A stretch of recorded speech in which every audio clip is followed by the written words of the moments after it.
Sud Radio, le grand matin week-end, 6h-10h, Maxime Liédo. Il est 8h18 et à la une ce matin, le signalement inédit de l'Arcom concernant TikTok et nos jeunes qui seraient réellement en danger. Fabrice Ebelpoint, bonjour. Bonjour. Merci beaucoup d'être avec nous. Vous êtes enseignant et entrepreneur spécialiste des réseaux sociaux et on parle quand même de ça depuis hier. Un signalement record, un fait inédit, une initiative française importante. Expliquez-nous en réalité, Fabrice Ebelpoint, comment et ce que signifie ce signalement de l'Arcom à la Commission européenne concernant TikTok.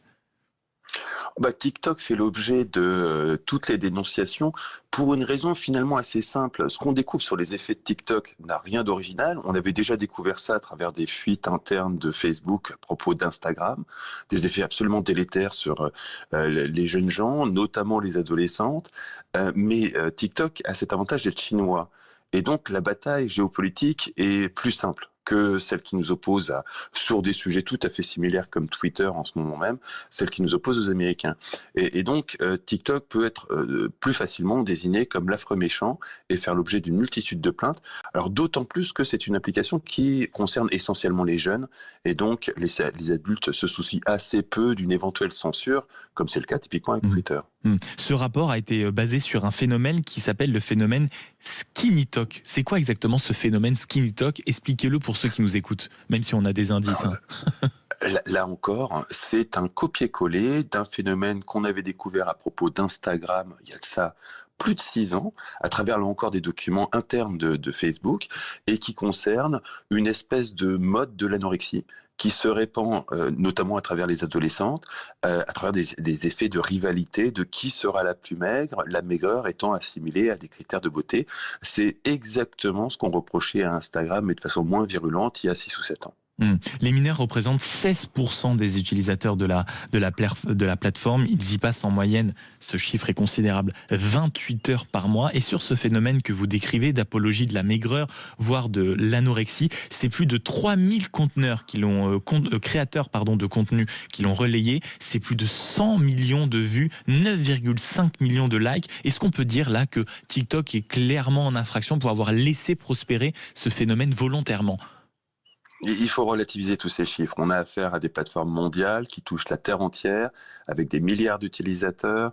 C'est sûr que si on compare ça à des audiences télévisuelles, par exemple, ça semble absolument énorme, mais dans l'absolu, ça n'a rien de si spectaculaire que ça.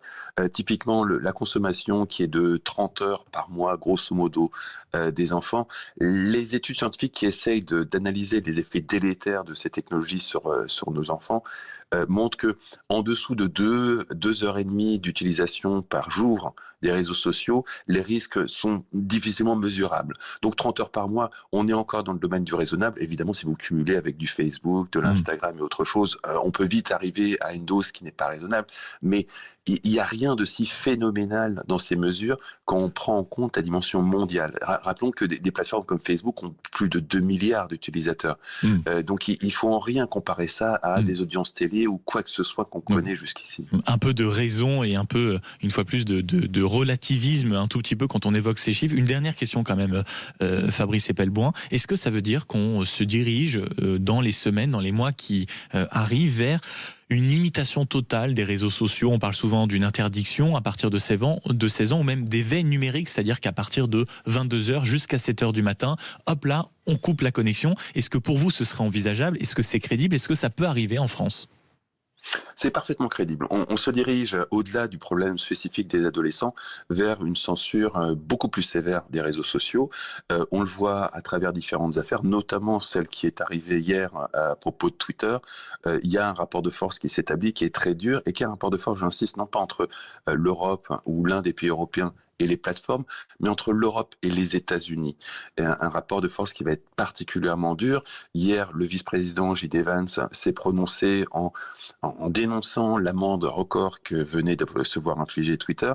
On est vraiment dans un rapport de force géopolitique avec une Europe qui se replie sur elle-même et qui veut absolument censurer, contrôler l'information qui circule au sein de ses citoyens. On l'a vu à travers les récents discours du président Macron. C'est la même chose, la même réaction partout en Europe. en Espagne, en Allemagne, en Angleterre, la censure s'impose et l'Europe prend une direction différente de son allié américain, une dimension qui ne comprend pas la liberté d'expression, contrairement à ce qu'affirment les responsables européens. Eh bien, en tout cas, c'est dit, vous avez parlé vrai. Merci beaucoup, Fabrice Ebelban, d'avoir été avec nous ce matin. Je rappelle que vous êtes enseignant et entrepreneur, spécialiste des réseaux sociaux. Il est 8h24.